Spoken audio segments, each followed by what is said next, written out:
On This Week in Enterprise Tech, did your NAS get crypt locked? Did Snowden actually hurt the United States? And oh yeah, it's the Blackhat 2014 preview. Twice on the set. Netcasts you love. From people you trust. This is Twit. Bandwidth for This Week in Enterprise Tech is provided by CacheFly at CacheFly.com.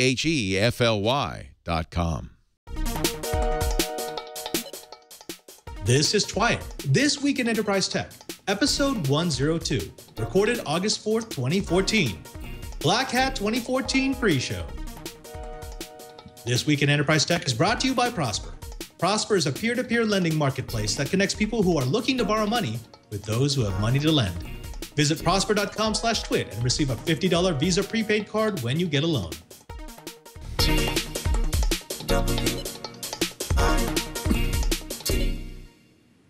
Welcome to Twit, This Week in Enterprise Tech. It's the show dedicated to the enterprise professional, the IT pro, and the geek who just wants to know how the world is connected.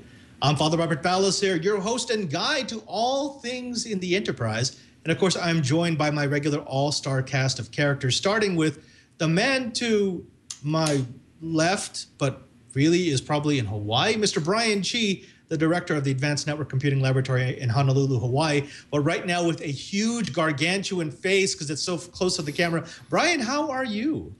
I'm doing good. I'm actually starting to get used to the lack of humidity. But you tell me we actually have a lot of humidity for this time of year in Vegas. It's kind of weird. Right. And you're getting ready for DEF CON and Blackhat, right? Mm-hmm. Yeah. I'm sorry. No, we just had to do that. Also joining me is Mr. Curtis Franklin. He's the man who's actually not in my house at the moment. He's over on the right coast. Curtis, how are you today? Oh, I'm doing just peachy, Padre. I am sitting here having spent much of the day preparing to head in your direction, leaving the friendly confines of the swamp to the place where all my skin is going to fall off. Yeah, absolutely. I'm sorry about that. That's just going to happen. Now, gentlemen, this is the week, the big week, the security week, the week in August where people burn their feet off in order to attend Blackhat and DEF CON here in Las Vegas, Nevada. So we're going to dedicate this show to some of the stories we think are going to be floating through the conference and some of the press releases that we've been receiving from the vendors. But before that, let's go ahead and get to the Enterprise Blip. The first one is, of course, the most important story of the week, and that is that Facebook went down for 20 whole minutes and the world ended. But from CNN Money, Google Glass wearers can now steal your password. Yet another reason to beware of glass holes. In this story, cyber forensics experts at the University of Massachusetts in Lowell have developed a way to steal passwords entered on a smartphone or tablet using video from Google's face-mounted gadget and other video capturing devices. The thief can be nearly 10 feet away and doesn't even need to be able to read the screen. The security experts created software that maps the shadows from the fingerprints on a tablet or smartphone. The research will be presented this week at the Blackhat Security Conference at the Mandalay Bay Convention Center. And in proof that you don't have to have advanced technology to steal an identity, we have General Cho's identity theft. Yes, restaurant chain P.F. Chang admitted that 33 of their locations had been hit by a vulnerability exploit that allowed criminals to steal credit card information in late 2013 and early 2014. In addition to the credit card numbers, victims might have had their names and the card expiration dates compromised, making them very vulnerable to credit and ID theft. P.F. Chang said that it has offered affected customers financial protection and free credit monitoring, but the latest breach is more evidence that the sodium level isn't all you need to watch when you're dining out in 2014. Now, SDN has been touted as the next evolution of IT, yet a survey of 400 IT decision makers by Juniper Networks have found that almost half of them have no plans to adopt SDN. The stated reasons for the reluctance to join the software-defined network train include 35% of respondents who claim difficulty in integrating SDN into their existing networks, 34% who had security concerns, and more than 28% who worried about the lack of SDN skill set in-house. Of the 52.5 respondents who said they would implement SDN, however, 74% plan to deploy within the next year, while 30% said they would be using SDN within a month. Well, the folks at IDIS The folks at IDIS Networks are looking at an affordable, comprehensive, and easy-to-use enterprise-grade intrusion detection and unified threat security system for your consumer firewall. Right now, those El Cheapo are like a hotel where you just open the door to your web server, but that's it. What IDIS is looking at doing is similar to adding a bouncer at your door that actually checks the IDs and makes sure they're not carrying a loaded gun in their bag or aren't infected with SARS. Look for IDIS Networks to launch the iGuardian on Kickstarter this Thursday at 10 a.m. Pacific and at DEF CON this week. See what it's about at www.itusnetworks.com/Kickstarter and see them in DEF CON booth number 38. And what a great time for something like that, because ransomware gets easy. Yes, researchers have found a malware kit in Russia that boils advanced ransomware down to a simple batch file that a script kiddie can control with a command line script. The malware uses new PG to encrypt a victim's data files, and this combination of open source encryption and easy-to-use scripts manages to take two very good things and turn them very bad. Welcome, everyone, to the 21st century. And finally, the Identity Theft Resource Center, a group that tracks data breaches around the world, reports that they have identified 381 separate data breaches exposing 10.8 million records from January to June 2014. The largest names in these breaches include the Montana State Department of Public Health and Human Services, that's 1.3 million records, Butler University, which lost 163,000 records, and a yet uncounted number of records from AOL and, of course, P.F. Chang. Well, that's the enterprise blip. Let's go ahead and get into the enterprise bite. The first story that we need to chomp into is actually something that strikes a little bit close to home. It's more of a SOHO story, but it's also got some serious enterprise ramifications. And that is Synology arrays, and all the owners who use Synology arrays are now under the threat of Cryptolocker hacks. That's right, Cryptolocker hacks have been around for about the last 5 or so years. We used to see them on poorly defended Windows boxes, but recently we're starting to see them migrate, evolve to attack Linux, Mac OS X, iOS, and Android devices. The attack is simple. You gain remote entry into a device, and then you encrypt some of the files, and you ransom the encryption key to your victim. Normally that ransom is paid in either money orders or in Bitcoins.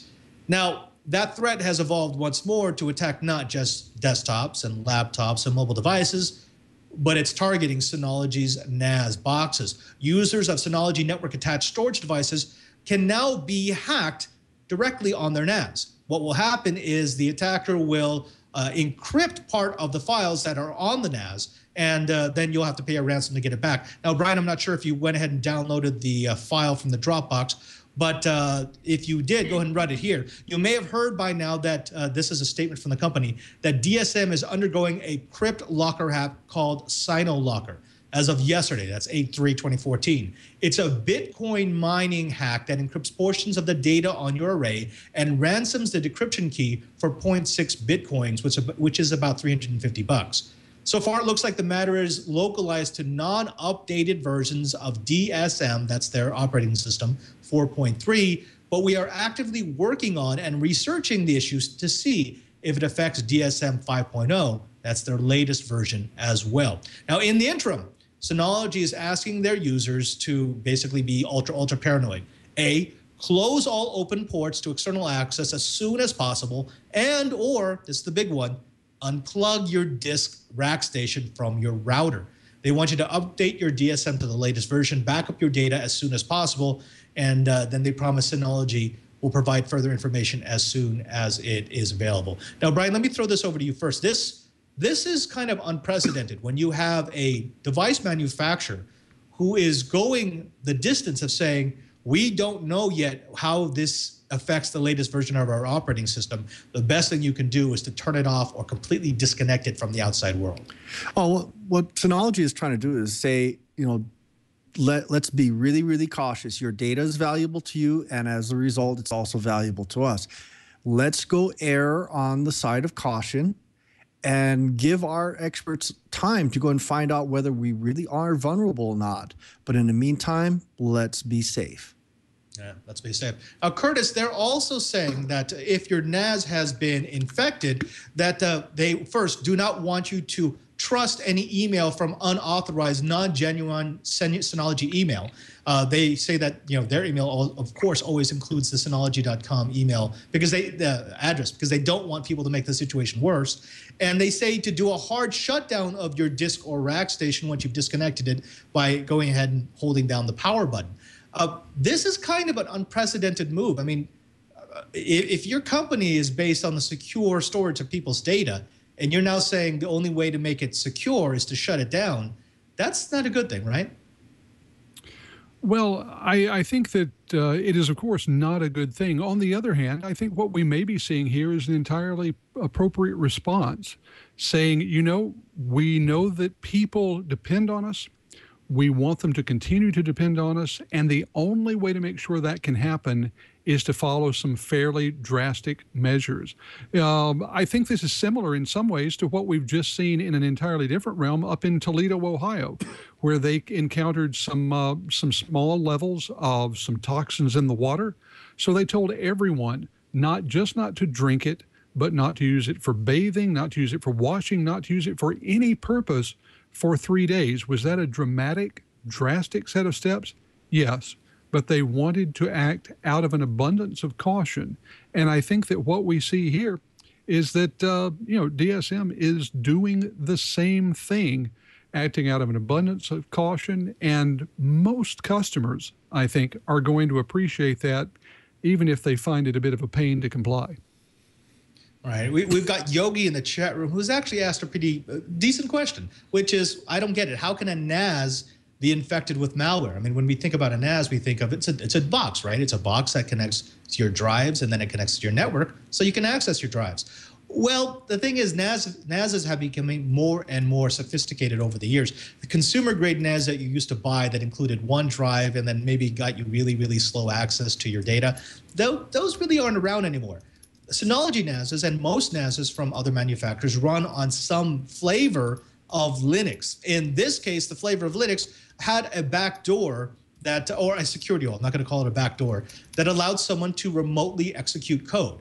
Now, the problem with that is we saw this a few months ago with the Synology Dogecoin hack. What had happened in that instance was someone gained access to a directory in Synology that they were able to put software and then execute that software to make the Synology NAS Doge mine for it.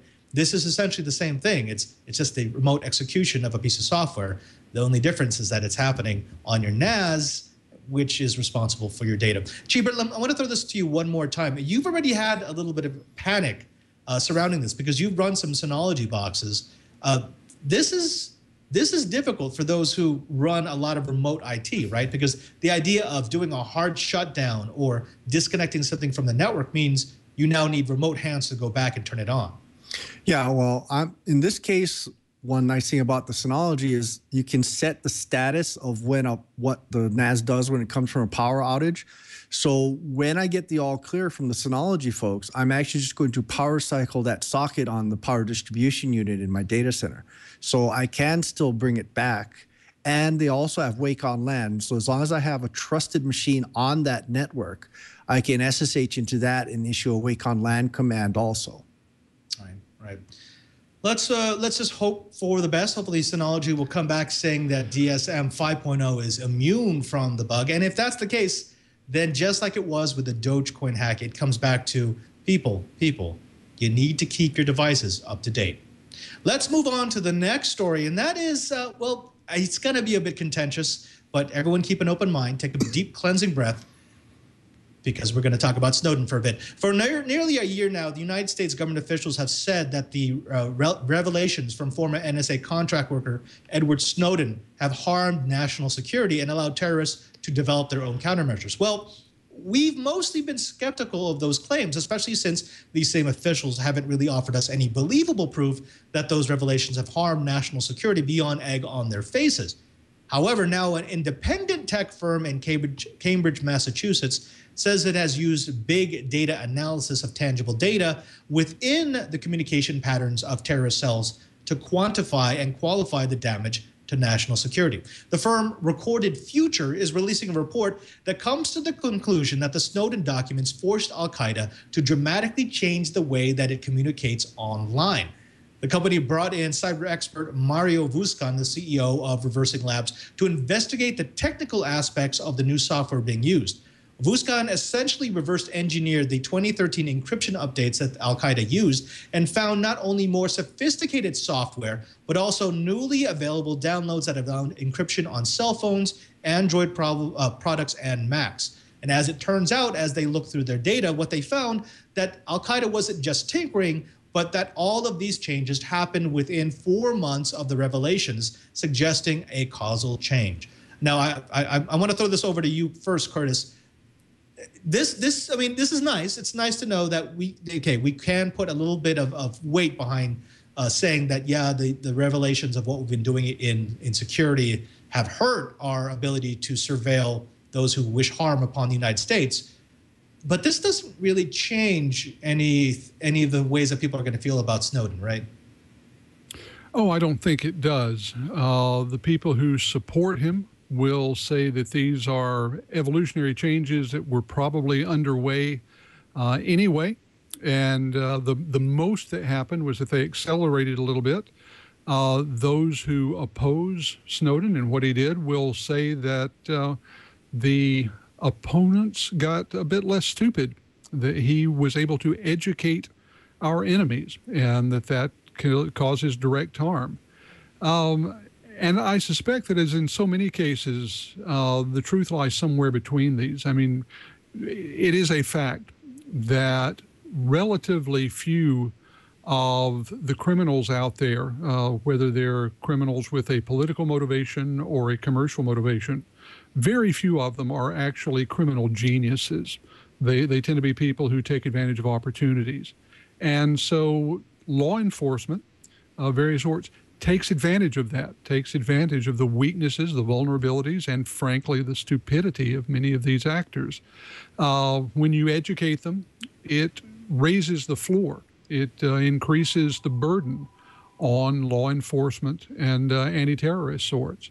The question is, how much did they change, and did they change faster than they were going to? Those are difficult questions to answer. I'm guessing the answer is somewhat, but whether this is a true game changer or not, I kind of doubt. Yeah, Cheebert, I'm gonna play devil's advocate here for a second. There are those, of course, who are going to be saying, "Well, see, we told you that this was bad. We told you that this was unpatriotic. We told you that this was going to destroy American security." But at the same time, I'm not necessarily getting that read off the report. I mean, to say that Al-Qaeda has upgraded their security, that Al-Qaeda has changed the way they communicate, is essentially to say, well, they never would have if they didn't hear about this. They never would have changed their encryption techniques. They never would have updated their security protocols.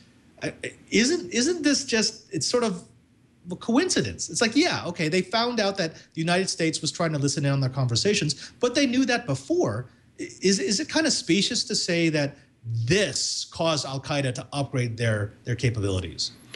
No, it's kind of like saying, when Phil Zimmerman introduced Z-Phone, God knows how long ago, that was going to be the end of the world because now you can encrypt your corporate communications. No, it's just yet another set of tools. That whole argument about guns don't kill people, people kill people. Well, I'm afraid, I'm sorry, the guys at the NSA are going to have to work harder to crack the communications. We're going to have to work smarter.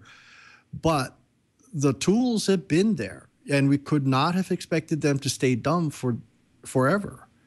At least we're having some sort of known quantities. We at least know it's happening. Darn, we're going to have to work harder. So no, I think it would have happened anyway. It's just a matter of Mr. Snowden just turned on the flashlight. There's something else to consider here, and that is whether or not this should be something that enterprise should take to heart. I mean, for the last year or so, we've all had issues about whether or not our data is flowing securely, flowing freely.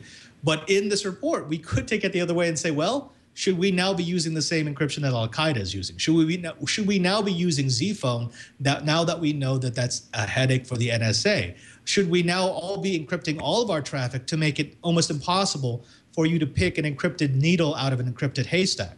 What about that, Curtis? I think the question that Chee wanted to pose was this Snowden actually raising the level of encryption, or is this just all of us becoming aware that we need to get more encrypted with our data?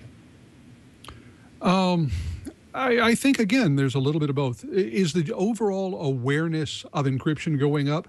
Absolutely. You know, over the past 12 months, I've heard a lot more people talk about encrypting their data at rest. We've had a long time awareness that you needed to encrypt the transactions that were going on, encrypt your data as it's moving from place to place. But I've had a lot more conversations with people who were doing whole disk encryption, who were encrypting critical files, who were looking at encrypting portions of NAS arrays. That wasn't happening 3 or 4 years ago. So there has been a dramatically increased rate of awareness about how important it is to encrypt your data if you want to keep it secure. And as we were saying, just like in every other thing, even if they're not leading the commercial world, the criminals are aware of the commercial world. They see what they're up against. They decide they're going to employ the same sort of tactics.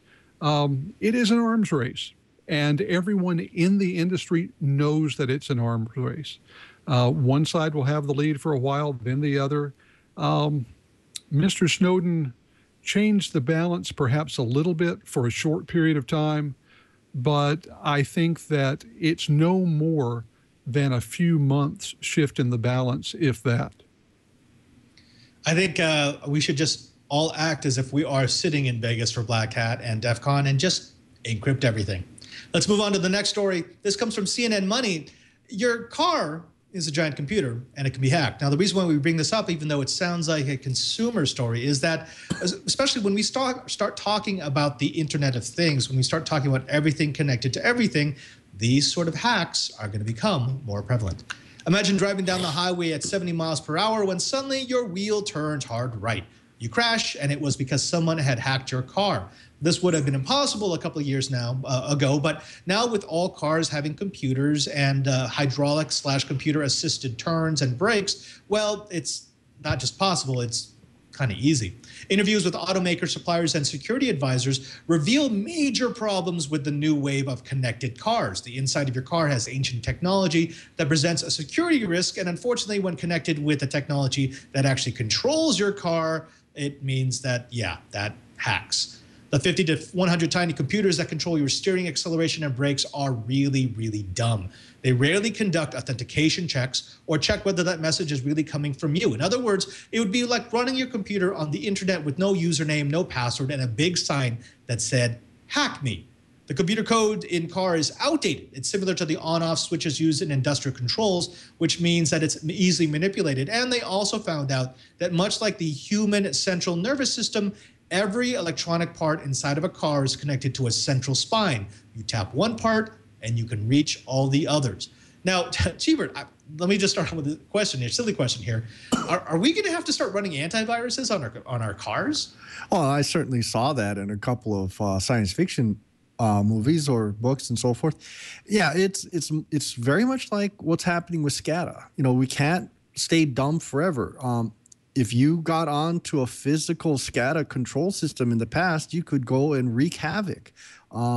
Air gaps aren't going to work forever. And when your network is moving and going into public places and might be sitting in a garage for a while, what's to keep someone from putting something, say, as simple as an Arduino or Raspberry Pi onto that control network and provide a gateway into a cell phone or Bluetooth or something like that? It's just too easy, and I'm sorry. This is more of my call to arms. So this is the Cheebert rant. What we really need to do is we have to have curriculum where electrical engineers and computer scientists work together engineers don't write good software. Software people don't know how to deal with hardware. This is a really good illustration that we have become overly specialized, and we need some people that know about both systems so we can have secure automation in our automobiles in the near future. Right. Curtis, let me throw this over to you, because this is just a symptom of connecting to the internet things that were never designed to be connected to the internet. Or actually, go one step down, connecting to a network things that were never supposed to be connected to a network. It brings to mind a project that I was working on for Know-How that I abandoned.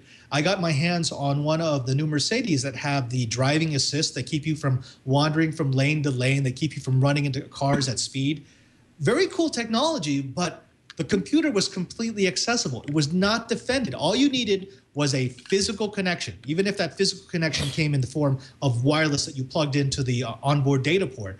And you could control the anti-collision system. So you could essentially tell the car to turn right or left by fooling it to think that its sensors are detecting something in front of it. This is, again, the law of unintended consequences, is it not? The fact that we think everything is better connected, but we don't consider what the connected things might be connected to. Yeah, I think in one sense, we should all be grateful that there are still corners of the world, whether it be Tsukuba in Japan or Detroit in the U.S., where everyone is trustworthy and happy, and no one would ever think of doing something wrong with unlimited access to a physical system.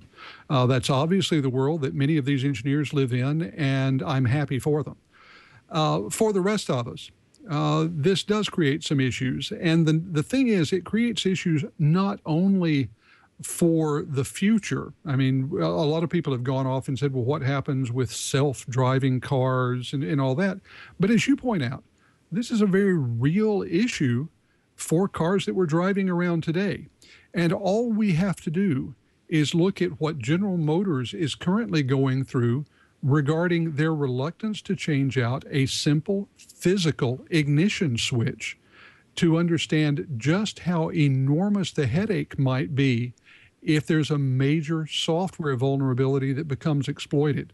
I'm not sure that our current recall system is set up to deal with something like that. They're set up to deal with physical problems that can be dealt with in an ongoing basis.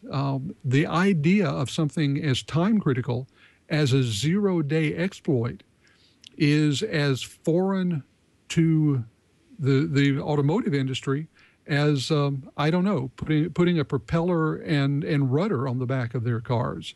It's a major cultural shift, and one that they're going to have to make very, very quickly unless they're willing to open themselves up to simply enormous liability. Moki in the chat room actually has a truly devastating, terrifying, horrifying thought, and that is combine these sorts of hacks with the ransomware hacks, and suddenly you get a text message saying, give me your credit card number and I'll let you out of your car. And actually this one's closer to home. We have got Scott Michaud who's saying, isn't that the whole problem? He's talking about authentication, not authenticating. The problem with Windows, that's really the problem that we've been having in the enterprise the last 2 decades. This idea that, of course, everyone can have administrative rights because it's their machine. And that's how we typically have designed things. And I'm very guilty of that. I'd like to have administrative access to everything I own, everything that's connected to my data, connected to my daily life. But that's really not the best way to do it. I mean, Cheebert, let me throw this over to you. Even though we always want to be running administrator, or even though we always want all those privileges, even though we always want to avoid having to deal with authentication at every twist and turn, that's the best way to design hardware, even though it's a bigger pain in the butt. That means that if in the future, if we use these devices and software for purposes they were never designed for, they won't be as big of a security risk. Yeah, but authentication isn't just username and password. It's also signatures. There really isn't any reason why those small computers, why SCADA can't have a trusted upstream, trusted downstream type of thing. Digital signatures are still very difficult to hack, especially if you're using dual key. And the CPUs being what they are, it's not that much overhead. I think it's really more just, are hackers really the only ones that are security and hardware savvy? Our school system isn't teaching it. Shame on us. The very fact is computer science students that I've managed to deal with really don't even learn about digital certificates until they're seniors. Oh my God, this should be taught in high school. We need to change the way our students are learning about these things because, I'm sorry, the guys that are designing cars right now went to school 20 or 30 years ago. They never had to deal with it. But the new kids that are coming in that are going to be designing this stuff do know how. GM, Ford, Chrysler, come on, guys. Listen to the new kids. They've learned a few good, hard lessons, and it's time for you to listen. I think the bottom line here is I'm with Dale Poco.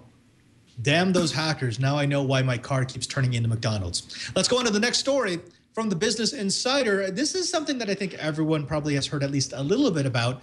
That is whether or not Google went too far when they reported child pornography to the authorities. A Houston man has been arrested after Google sent a tip to the National Center for Missing and Exploited Children, saying the man had explicit images of a child in his email. Now, the man was a registered sex offender convicted of sexually assaulting a child in 1994, and he was keeping the picture inside of his email account. Now, the authorities were saying that they can't see that information, but that Google could see the information, and they're the ones who tipped off the task force. Chee, let me throw this over to you. This obviously has some serious security implications because we all know that Google can reach into our emails. We know that Google can reach into anything we do on Google, searching, anything in Hangouts, anything in email, anything on Google, on YouTube. All those services are there so that Google can gather data points on us to sell us ads. We've kind of become okay with that. But does this cross the line? Is this into the creepy zone where now they're actually looking at photos within my accounts and telling on me if those photos don't pass muster? I don't know. I personally don't mind. Sure, I like my privacy. Sure, what happens behind closed doors is supposed to stay private. But most of the people will agree that child pornography, child abuse is something that needs to be exposed, needs to be stopped, we need to put these people away. We need to get them away from our children. There's a reason why police, and there's a reason why child abusers don't last long in prison. The world doesn't like it. So even though it bothered me when I first read this, just as I got to the point about missing or exploited children, it's like, I'm going to bite my tongue because I would like these people to get put away. It's one of those crimes that crosses so many boundaries that I don't know. There may be a point where I say, no, that's too much, but having Google read the email to go, and they're actually not even reading the email. In this case, they're only looking for hash values that was given to them by the National Center for Missing and Exploited Children, and they're the hash values of known child pornography images. And they're only comparing the hashes. They're actually not reading your email. They're just looking for child pornography. Yeah, we think we know a little bit about this technology. We think that it probably matched first on Google has a really good automated image detection software algorithm that allows them to know if it's a person, if it's scenery, whatever it is. We also know that they have a flesh algorithm. So it could have been flagged first by the flesh algorithm, and then it could have been flagged by a database that's maintained of known pornographic images. The problem is we just don't know. I mean, Google doesn't want to tell us, and it's actually better that they not tell us because if the child pornographers actually knew how it worked, it would be really easy to circumvent. But then we get back to security through obscurity. I want to throw this over to you, Curtis, because Cheebert brought something up that I think is very important in this case, and that is I want this guy to be caught. I would like him and others like him, and I would like people who break the law and put the public at danger to be caught. But this sounds like such a ridiculously slippery slope because in my mind, if they caught this guy, it means that there must be 1,000 people whose images they look through because it flagged something, but there was never a story made about that. I mean, that's the creepy part, right? I mean, when we start thinking, well, what are they doing with my data? You're exactly right. And, let me say, I'm a parent. Child pornography is abhorrent. There is no way to defend it or the people who traffic in it. With that said, we cannot constantly fall back to the argument that the end justifies whatever means. We've had this debate on terrorism and whether torture is justified. We've had this in regards to many invasions of privacy by the government. I mean, it's similar in some regards to the discussion we've had over looking through and keeping telephone metadata, and the fact that the government has gone even beyond that and gone into telephone conversations that by statute they were not supposed to. The government has learned that there are 2 or 3 keywords that it can throw up: terrorism, homeland security, child pornography, and expect that that will shut down any debate, shut down any discussion over whether the means that they use are appropriate. And sometime in their argument in that direction will come the phrase, if you're not doing anything wrong, you have nothing to fear. That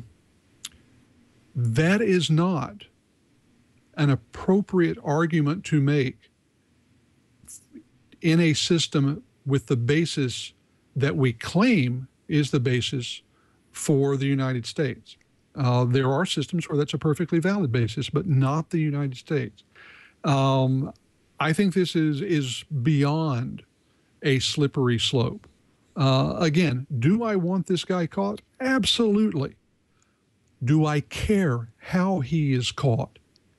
Absolutely. And when we know that a private entity is looking in any way at the contents of every message and passing information on to the civil authorities, I think we have crossed the line at which it is an acceptable method to use, no matter how desirable the outcome.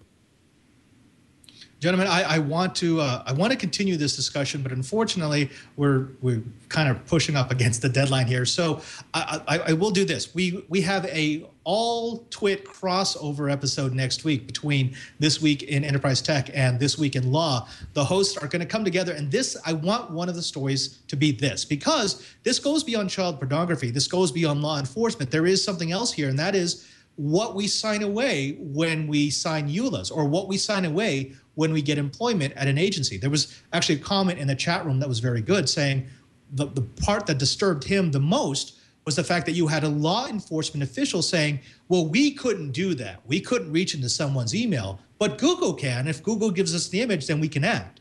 It seems to me as if we've shortcutted the Constitution when it comes to the enterprise, when it comes to what we expect out of our web services. If we can sign a EULA, or if we can sign a contract that now says I give up all my privacy rights when my data flows through a corporate network or through a cloud service, then I think we may need to take a look at how seriously we're looking at our constitutional rights.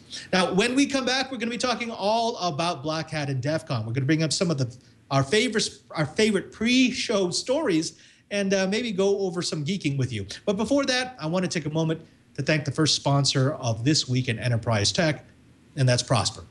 Now, what would you do if I told you that in 72 hours you could have $35,000 to cover your needs?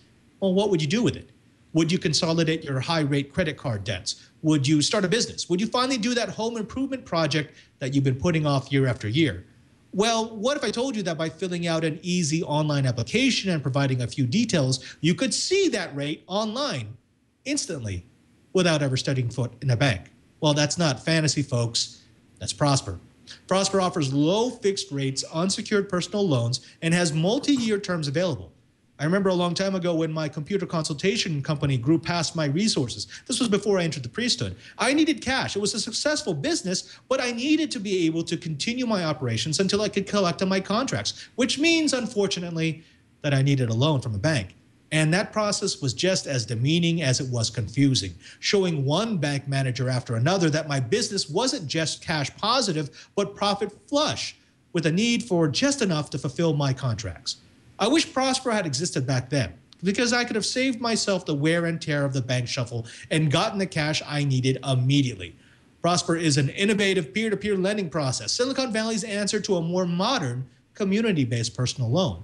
There are no outrageous fees, no raising interest rates, and yes, you'll never step foot in a bank. Prosper has more than 2 million members, lenders and borrowers alike, and over 1 billion in funded loans. This is the promise of peer-to-peer lending, connecting people who need money with those who have it to loan. Just go to prosper.com/twit and check your rate instantly without affecting your credit score. For a limited time, Prosper is offering Twit viewers a $50 Visa prepaid card when you get a loan. Go to prosper.com/twit. That's a special site just for our viewers. Up to $35,000 in just 3 days and a $50 Visa prepaid card. Go to prosper.com/twit. And we thank Prosper for their support of This Week in Enterprise Tech. Now let's get right to it. We've got a couple of picks here.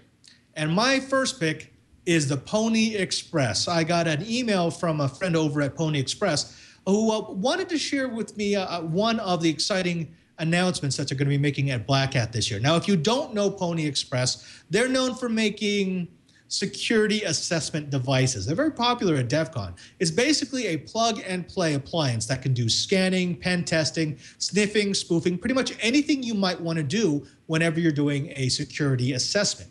Now, at Blackhat and DEF CON, they'll be introducing a new enterprise class SaaS, that's software as a service offering. So it's going to operate up in the cloud. The service will combine hardware sensors, security software, and a management platform that will allow you to do total remote location intelligence. Now, the idea is to be able to be in one location and be able to do all your pen testing, be able to do all your packet sniffing, be able to do all your security assessment from that location, which is great if you run multiple locations. Now, Brian, I believe you do have a link or two that you could be throwing up on the screen right now. Pwnie Express was just in the news last month when they used the Pwnie plug to spy on an NPR reporter. Now, I should note, for all the people who think they're going to get one of these devices and spy on their neighbors, that they arranged to spy on an NPR reporter. They wanted to demo it. What they did was a man-in-the-middle attack. They had the reporter associate with the AP that the Pwnie plug was broadcasting, and they passed the traffic through. And as they passed the traffic through, they were able to sniff the packets and pull clear text items, passwords, usernames, et cetera, et cetera. Now, the cool thing about the Pwnie plug is it uses all off-the-shelf hardware and software to sniff that packet stream. And this is the kind of technology that they're going to be bringing into their enterprise class offering. Now, Cheever, let me ask you first about this. I always get excited whenever we start talking about security appliances that are designed to break security, because most of the time I deal with firewalls and IDS, IPS boxes that are supposed to keep intruders out. But whenever you have a box that is designed to bypass that, you kind of have to have the mind of a troll, the mind of a hacker, right? Oh yeah, totally. This is the type of device that either is going to scare you or help you. You've got to be able to go and look at it from both sides of the river on this one. I have used these types of devices so that I can go and find out just how well I've secured my systems. The reality is there are, especially in things like VPNs and intrusion detection systems, ways to see what's happening with this type of attack. It's not always effective, and it's a very subtle way of doing things. But you have to have the tools to make sure that you've done it right. And so in my case, I've actually gone in and said, how well does this protect me when my people are out in the field doing, say, SSL VPNs in? And using something like this, it actually brings up this man in the middle. It's very, very, easy to get set up. But my SSL VPN actually goes and does some signatures and said, no, you don't match anymore, and we're going to shut this down. It's a great test tool, and you're never going to know how well you've done in your securing of your system unless you actually try it out. Take it for a test drive, try and break it, or at least try and test it. Poke and prod at it a little bit. So I'm looking forward to talking to the guys at Pwnie Express and see if they'll loan me one. All right. Curtis, we had Rafael Mudge on last week, and when we asked him about this, when we asked him about people who basically accused him of developing tools for black hats and for those who would exploit networks in order to take advantage of people, his response was basically, look, it's out there. These vulnerabilities are out there. Whether or not you want to admit, whether or not you see them, they're there. Tools like his tools actually help you to find the advanced persistent threats because you can run those tools on your own enterprise, on your own network. I think Pwnie Express is the same way. Because they're kind of associated with DEFCON, there are a lot of people who think that they're just in the hands of these nefarious teenagers who go out and hack their local high school. But there are actual decent security devices. These are great appliances to have, if for nothing else, to be able to do simple wiretapping whenever you need something on the quick. Would you say that this is these kinds of devices are something that every security professional, every IT professional should not just be aware of, but should be seriously considering? Oh, absolutely. As you say, what this does is it gives a relatively cheap and easy way to do quick security assessments. Now, is this going to replace a full-bore professional pen test? Well, no. But if you have suspicions, if you need to do a quick check, if you need to know whether it's worth commissioning a more substantial security review, say off sequence, this could be an incredibly useful tool. And the argument that these are just tools for hackers, the same thing could be said for virtually every piece of both offensive and defensive security out there. We've been talking just recently about the encryption that terrorist organizations are using. They're using open source encryption tools.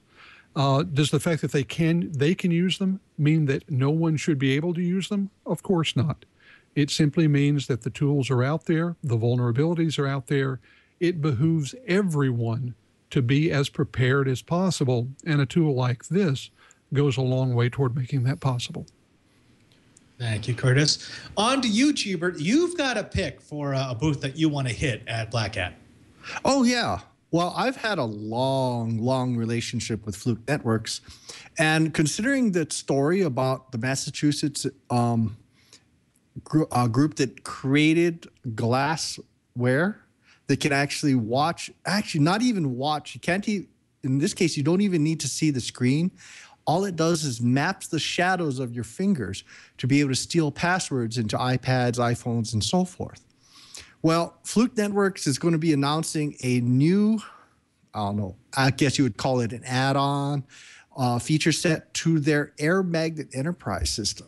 And in this case, it allows you to go and track signatures for drones and Google Glass users. So it can identify it and then actively shut down the connectivity for these devices. So that if, say, for instance, you're a motor company and you're testing out a new car that's still under wraps at a test track, if someone's flying a drone over there, what are you going to do? Are you going to go and take out a shotgun and shoot it down? And, well, better yet, maybe you should go talk to Fluke Networks about getting an automated system so you can protect your facilities from the prying eyes of drones or from the prying eyes of someone wearing Google Glass. And maybe they probably forgot to turn it off when they came onto your property. Yeah. So anyway, let's go take a look at what the folks at Fluke Networks are doing.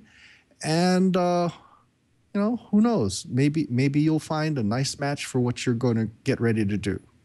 Cheebert, one of the things that struck me when I heard about that story is it sounds like they're not like doing a de-auth attack. I think they're actually just creating broad spectrum interference within the 2.4 and 5 gigahertz range to knock these devices off their respective networks.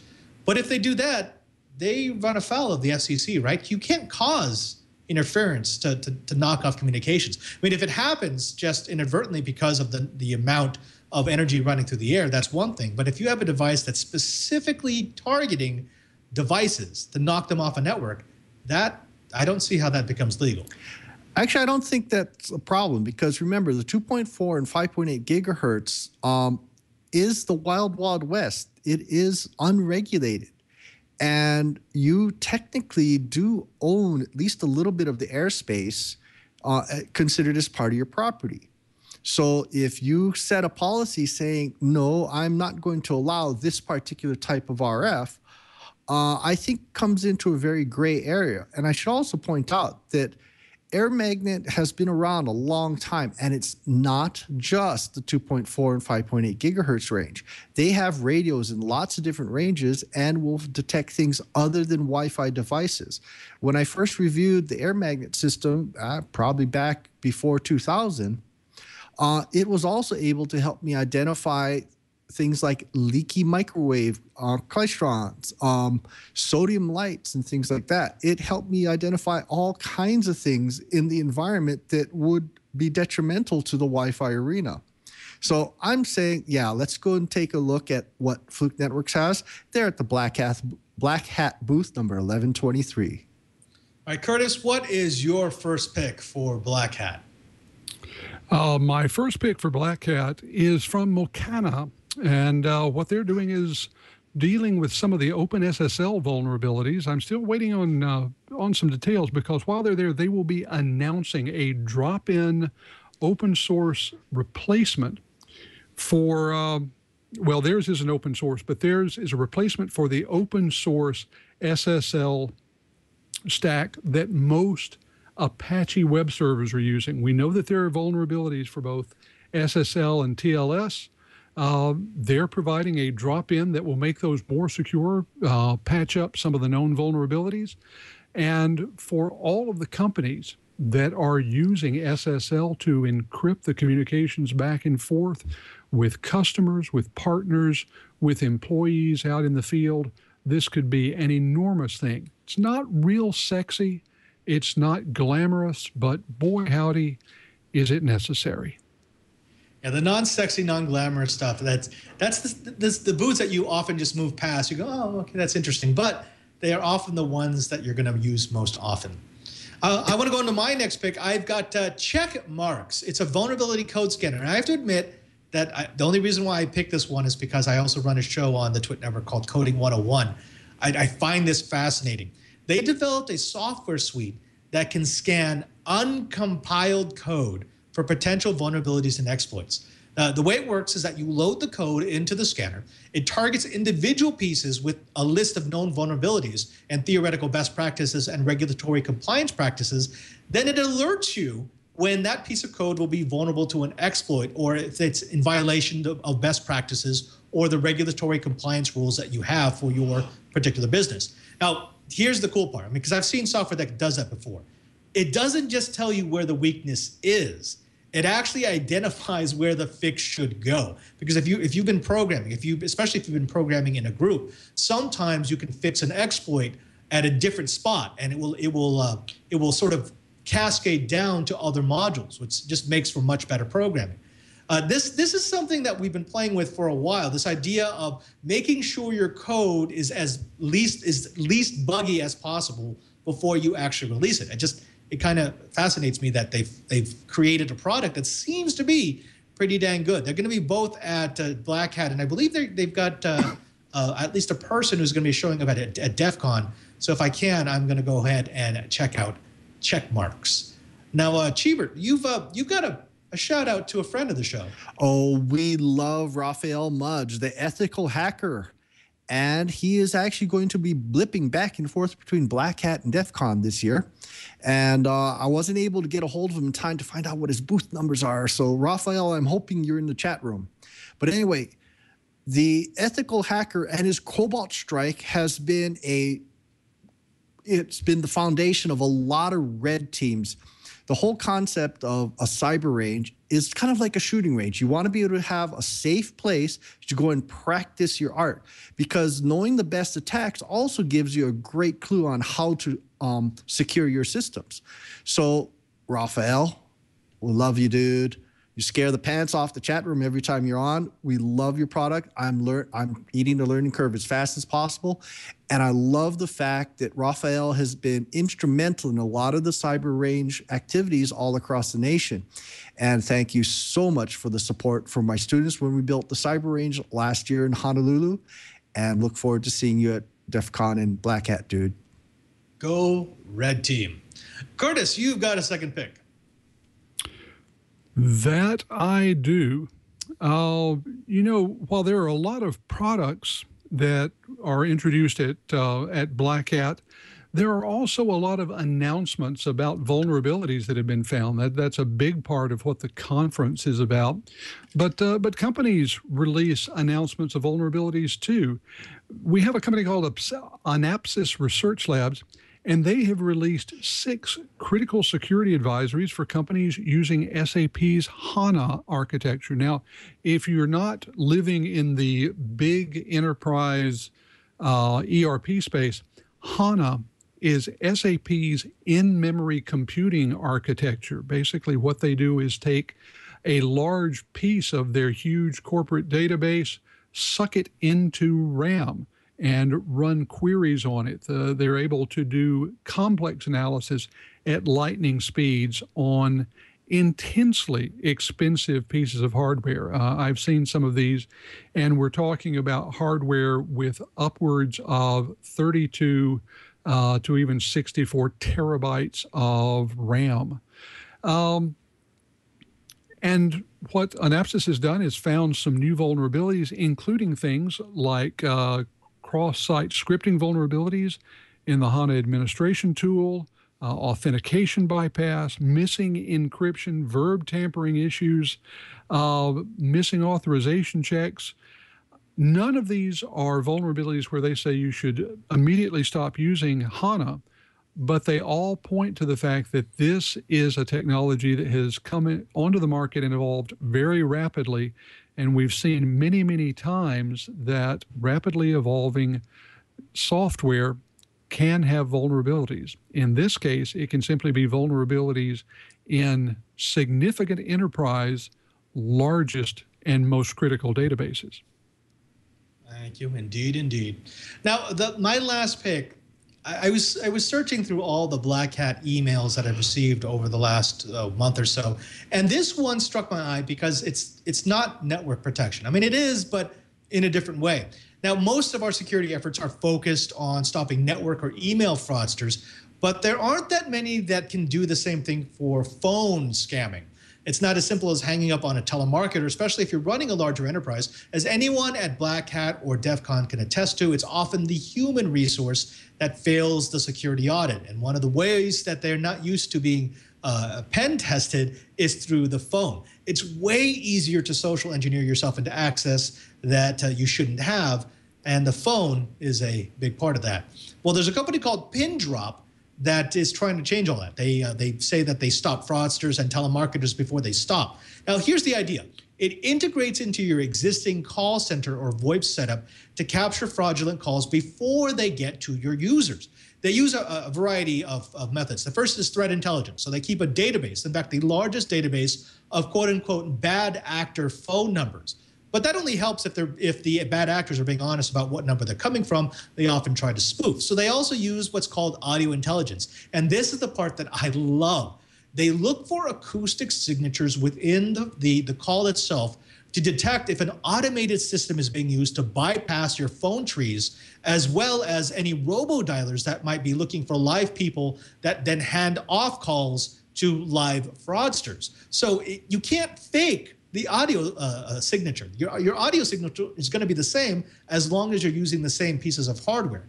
They also do auto verification of callers to make sure that the call isn't being forwarded through a spoofing system, which is a big plus. And finally, they have a worldwide network. And this is interesting. They use big data analytics along with all the data points they get from that worldwide network to determine when the next surge of fraudsters are going to come through. You may not know this about fraud calls, but they tend to happen in waves. Because when they do a campaign, they typically try to hit as many people as fast as possible, and then they pack up and they move their tents. Well, what this can do is it can detect all the early signals of people testing the vulnerabilities of call centers, people testing the vulnerabilities of relays, and they've used that to be able to say, we think there's going to be a big attack within 16 days, so in 15 days, we're going to batten down the hatches and increase the level of security, increase the level of scrutiny on our regular security metrics. It's a fantastic system. I actually want to see it in action, so I'm going to be checking out Pin Drop. Cheever, sir. Yeah, I'm going to talk about yet more old friends. I've watched Splunk grow up from when it was only a couple dozen people, and it's been one of these stealth things. They haven't been the flashiest, they haven't been the loudest. But they got the best T-shirts. I mean, take the SH out of a T. Oh, come on. That is totally a classic. But if you're thinking it's only for syslogs, you're wrong. The Splunk system has generations beyond just syslog. In fact, at University of Hawaii, we're now starting to use it so we can index power monitoring data, because Splunk is able to take any time series data and index it. Think of it as kind of like Google indexing for syslog, but no, it's time series. And you can do more things. But by having a lot of data that's flowing into the Splunk server, you can do some really, really interesting things for security, because you want to be able to correlate things together. So maybe some events, I don't know, say you're trying to find out, maybe there's too many card key scans coming, or maybe there's a Wi-Fi happening at the same time someone's doing a foreign country VPN login. That's kind of bad. I don't know. I'm going to go to the Splunk booth and find out what they have in mind, because they're going to be announcing, our Spelunkers are going to be showing some great new tools for the Splunk Enterprise platform that is targeted specifically at the security experts. So I'm going to go and get my free T-shirt, thank you, Micah Wild, at the Blackhat booth in Mandalay Bay, booth number 459. Look forward to seeing you there. Gentlemen, thank you very much. I think we've given our audience a nice little preview of some of the booths that we're going to be hitting. Now, honestly, I have no idea what we're going to be seeing at Blackhat and DEF CON this year, and that's got me a little bit excited. Normally, you see the same vendors over and over again, but looking at the vendor list this year, I think we're going to be able to come back from the show with plenty of interesting video. I want to thank my host, because unfortunately, we have reached the end of another hour of This Week in Enterprise Tech. That's right, you've listened to the best dang enterprise class podcast in the world. That's according to 9 out of 10 remote exploits. I want to thank my host for coming on and being with me here today, starting with Mr. Brian Chee, the man with awful voice sync, thanks to the way I set up Skype. Brian, can you tell the folks where they can find you? Well, hopefully they won't find me on Cox for too much longer, because boy, this internet connection, bleep. Anyway, thanks a lot. Look for me at DEF CON and Blackhat. I look forward to wandering around and seeing what kind of really cool things there are and making my network safer. Absolutely. And of course, my good friend, Mr. Curtis Franklin, who we will see you tomorrow. And I wanted to bring you to crab, but I've been informed that if Brian eats crab, he will blow up like a balloon. So we'll have to find something else. Can you tell the folks where they'll find you when you're not at DEF CON and Blackhat? Well, when I'm not at Blackhat and DEF CON, I'm going to be on the radio. And actually, while I'm at Blackhat, I'm going to be on the radio Wednesday and Thursday. We've got 2 live shows each day from Blackhat. Those are going to be over at darkreading.com. If you can't make it to Las Vegas, come on over to Dark Reading. Catch the live shows. There's going to be one in the afternoon, one in the evening, East Coast time. Late morning and late afternoon West Coast time. Please join us. We'd love to have you asking questions, making comments on what our guests and the editors are saying. It's going to be a lot of fun. Then next week, hey, right back to the swamp. Thank you, gentlemen. Thank you, of course, for joining. It's always a pleasure to talk to the both of you. And also, it's a pleasure to talk to you. That's right, our loyal watcher, our loyal listener, the person who downloads every episode of This Week in Enterprise Tech each week. We wouldn't have a show without you, and so we want to thank you by giving you an easier way to get all the episodes of Twiet for your enterprise goodness. Just go to our show page at twit.tv/Twiet. There you'll find a drop-down menu where you can select a RSS feed to automatically get the audio version into your iPhone so you can listen to us on your drive. Or maybe the regular definition video for your tablet, or maybe the high definition video for your PC or your notebook so you can watch us in all our high-def glory on your big screen TV. It's just one of the things that we do because, well, we love you. Also, why not follow us on Twitter? You can find me at twitter.com/PadreSJ. That's at PadreSJ. If you follow me, you'll find out what we're going to be doing for every episode of This Week in Enterprise Tech, and you'll also find out what else I'm doing on the Twit TV network. That includes the Twiet on 2:30s Mondays. On Thursdays, you're going to find me and Brian Burnett for Know How. That's at 11 o'clock, as well as Coding 101. That's at 1:30. Oh, and by the way, I'm adding a new show, Padres Corner, which will be Tuesdays, 7:30 p.m. Come join us. It will be a fun time for all. Also, did you know that we do this show live?